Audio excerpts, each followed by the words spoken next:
अल्हम्दुलिल्लाहि व कफ़ा व सलाम अला इबादिहिल्लज़ीना इस्तफ़ा अम्मा बअदु फ़अऊज़ु बिल्लाहि मिनश्शैतानिर रजीम बिस्मिल्लाहिर रहमानिर रहीम।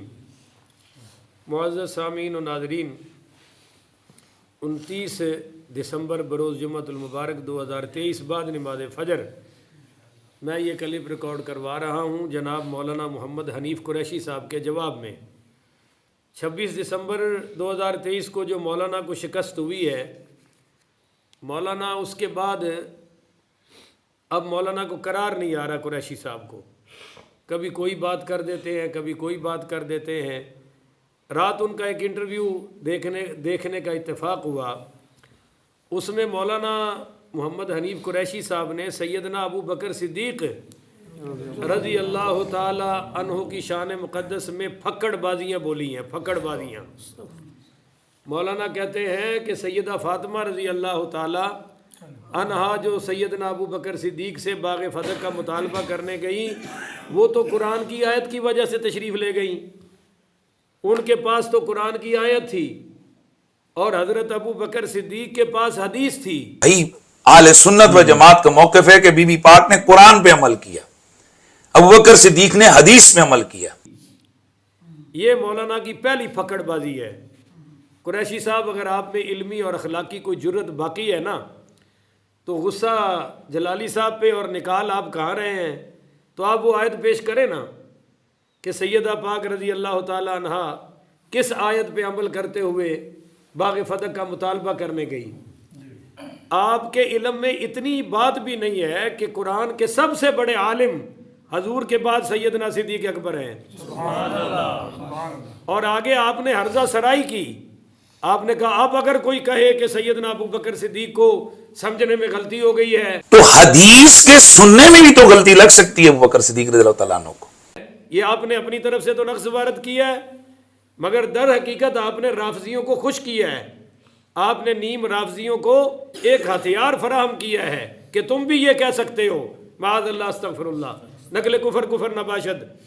तो आप अपनी शिकस्त के ज़ख्म क्यों इस तरह चाट रहे हैं? आप जानते ही नहीं कि सबसे ज़्यादा आयात कुरान पाक की, तवज्जो से आप भी सुन ले जो तशरीफ़ फरमाए, हजूर के बाद सबसे ज़्यादा इस उम्मत में जिस हस्ती की शान में कुरान नाजिल हुआ है, वो हस्ती सैयदना सिद्दीक़ अकबर की है।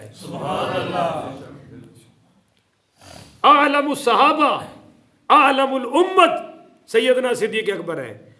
और आपको ये भी नहीं पता कि कम अज़ कम जितनी आयतें भी सैयदना सिद्दीक़ अकबर पाक की शान में नाजिल हुई हैं, हर आयत पर या इजमा है या जमहूर है।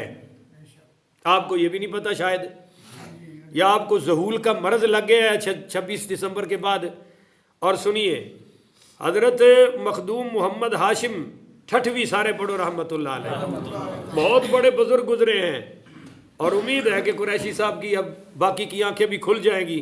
उन्होंने किताब लिखी है अत-तरीक़तुल अहमदिया। इसमें वो लिखते हैं कि 800 अहदीस हैं नबी करीम की जो सैयदना सिद्दीक़ अकबर की शान में आई हैं, जो सरकार ने खुद फरमाई हैं। 800 अहदीस। और ये भी मखदूम साहब रहमतुल्लाह अलैह लिखते हैं कि 500 फरामीन हैं मौला अली पाक के जो उन्होंने सैयदना सिद्दीक़ अकबर की शान में बयान फरमाए हैं। मौला सिद्दीक़ अकबर की शान में मौला अली पाक रज़ी अल्लाह ताला अन्हु के 500 इरशादात हैं। और इस पर हजरत गौसे पाक शेख अब्दुल कादिर जिलानी अल-गुनिया में लिखते हैं कि आपको ये इल्म नहीं है। आप कहते हैं मैं तो बहुत बड़ा आलिम हूँ, छोटों से कैसे मुनाजरा कर सकता हूँ।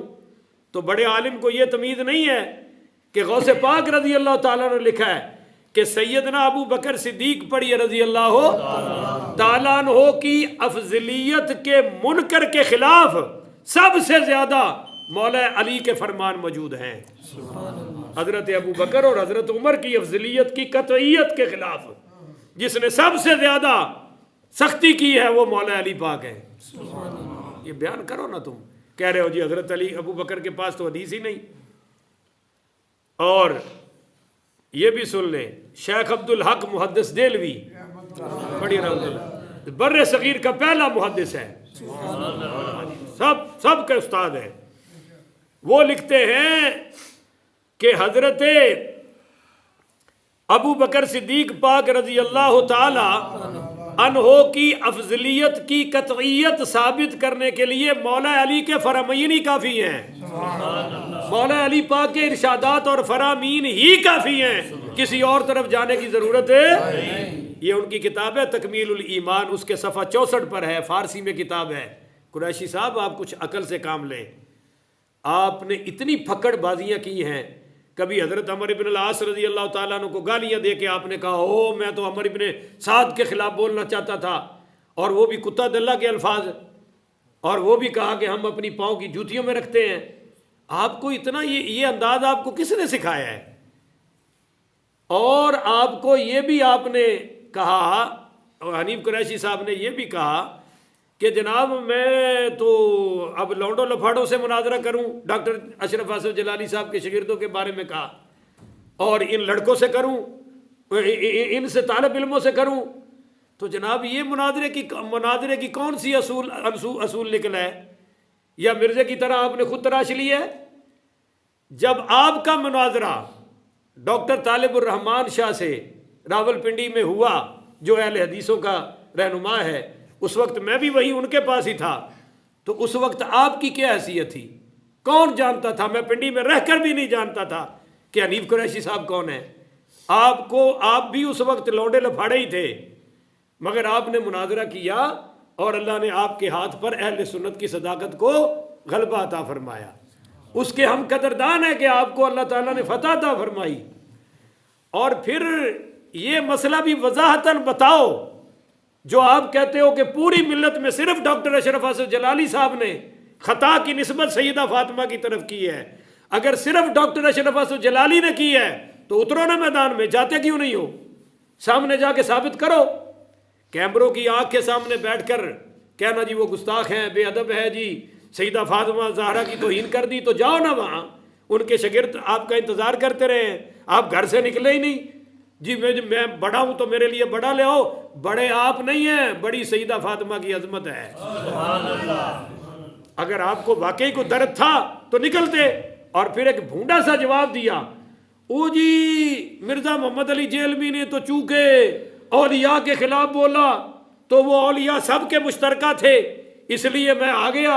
हालांकि इसको नॉमिनेट चैलेंज उसने नहीं किया था, उसने कहा था मुफ्ती मुनीबुर रहमान साहब को लाओ वगैरह वगैरह, मगर आपको दर्द उठा और आप चले गए। आपको भी पता था कि वो मुनाजरे के काबिल है, वो तो मौलवी है ही नहीं, आलिम ही नहीं है, तो जाहिल है, चिट्टा अनपढ़ है, चिट्टा। जिस जाहिल बदबख्त को ऊपर देखकर कुरान पढ़ना भी वहां तो मुफ्ती साहब कुरैशी साहब बिन बुलाए चले गए, मौलवी साहब रुके ही नहीं जनाब। और जहां किताबें खोल खोल के वो इंतजार कर रहे हैं कि आओ हमें सईदा फातिमा का गुस्ताख तुम कहते हो तो आज साबित कर दो, वहां आपको जाने की हिम्मत है नहीं। और कहा जी वो तो चूंकि वलियों के खिलाफ बोलता था तो सबका मसला है, यहाँ जलाली जनाब नहीं, सईदा फातिमा की अजमत भी सबके लिए है।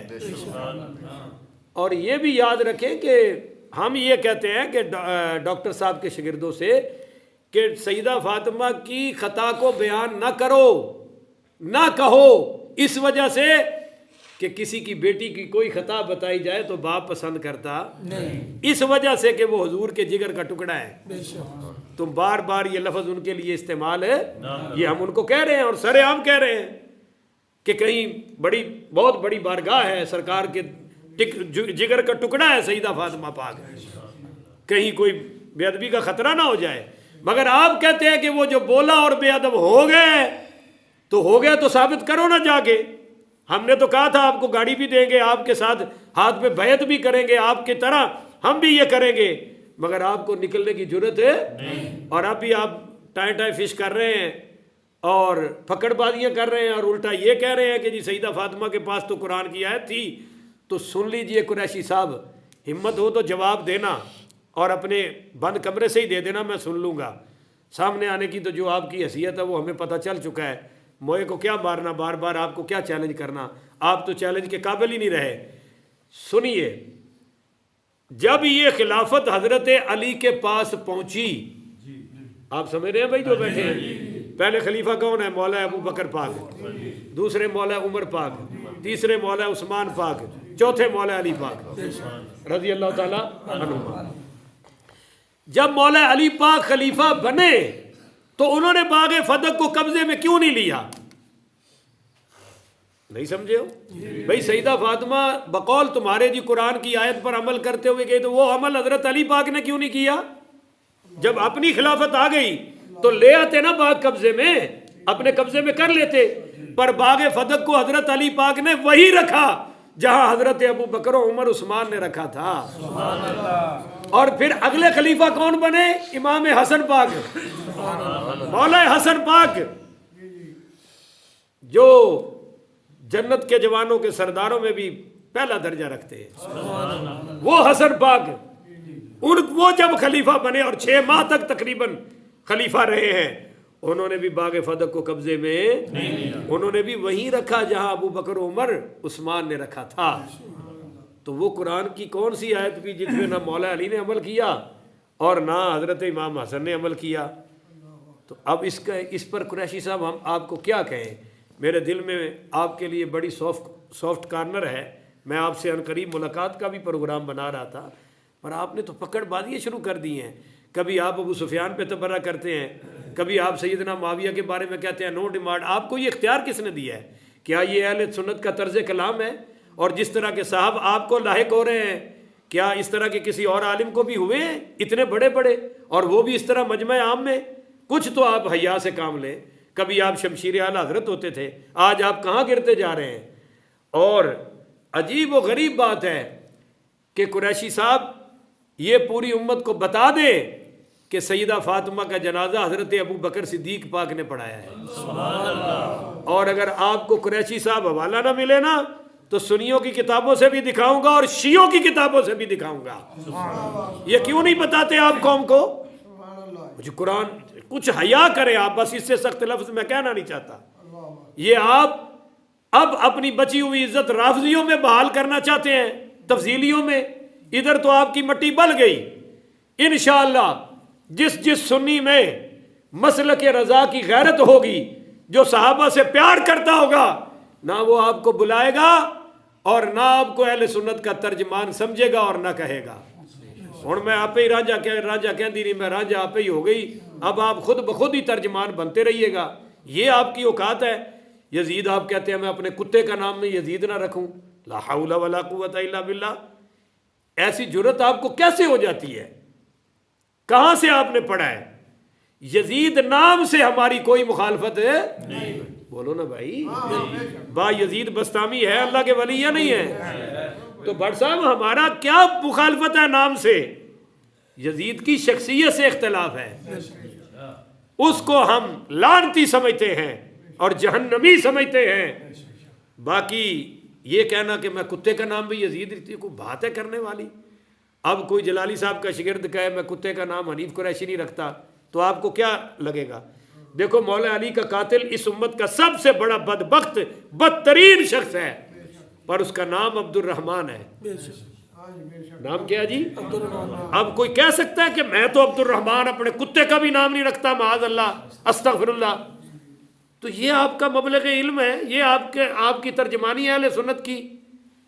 आप कुछ शर्म व हया से काम लें। शर्म व हया से मुराद साहबा और अहले बैत का शर्म करें। आप न जाने आप क्या साबित करना चाहते हैं और किस रास्ते पे और किस डगर पे चलना चाहते हैं। बहरहाल 26 दिसंबर आपकी ज़िंदगी में एक यादगार के तौर पर हमेशा रहेगा कि जिनको आप लौंडा लफाड़ा कह रहे हैं, जिनको आप शागिर्द कह रहे हैं, उनका भी आप सईदा फातिमा की खातिर सामना करने की जरूरत है नहीं कर सके और ना कर सकेंगे। वो अब भी कह रहे हैं कि अब आ जाओ, अब आ जाओ, पर आप कहते हैं नहीं जी जलाली साहब उठे तो फिर ही है ना 9 मन तेल होवे ते ना राधा नचे, बड़े बल्ले हो बड़े मुनाजरा। अल्लाह तेन मरन तो पहले हिदायत अता फरमाए और नहीं तो अल्लाह आपके शर से आलो सुन्नत को महफूज फरमाए। आखिर वदावाना अनिल हम्दुलिल्लाहि रब्बिल आलमीन।